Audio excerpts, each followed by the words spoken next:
Thank God it's Monday. Today we get to look at scripture, at yesterday's sermon, and apply it to every day of our week.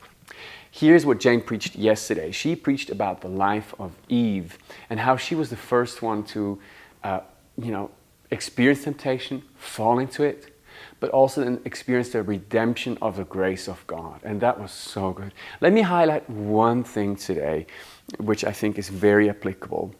When temptation came, it looked good.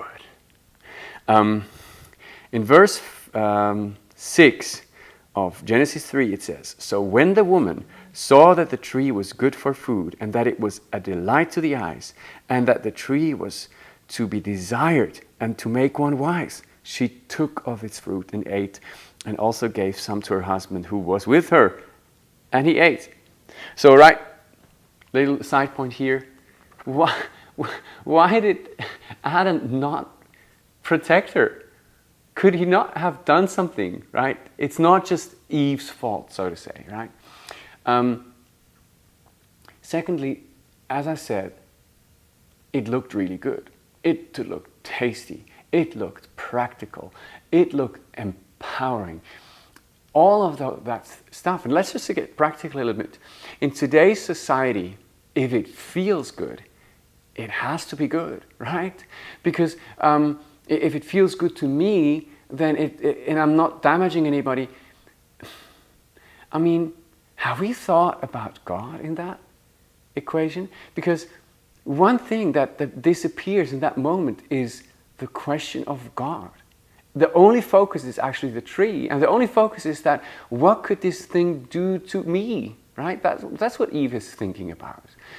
And so, in temptation, this is why prayer is so important. It lifts your focus away from the thing that is so attractive to you in that moment, and it lifts your eyes to God. And God should be the judge of what's good and evil, because God ultimately is good. Like everything that is good is not as good as God is. God is ultimately good. And so God should be the judge of what we do. And therefore, what Jane said is so true.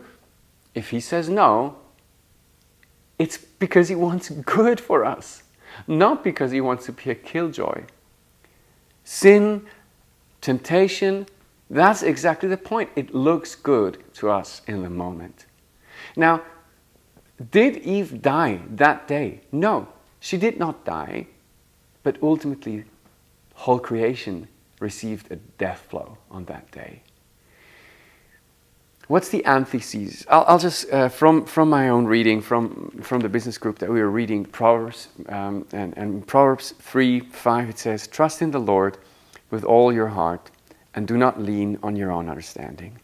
That's the antidote to, oh, this fruit just looks amazing. This looks so practical. This looks so empowering. This looks so tasty. This is so fun, right? Here's the question for you in your Connect group. Where have you become the judge of what's good for you instead of God? Where have you become focused on the fruit, on the tree? And you started to decide what's good and evil in your life. Maybe there's a part where you're like, oh, I've just, I let that happen.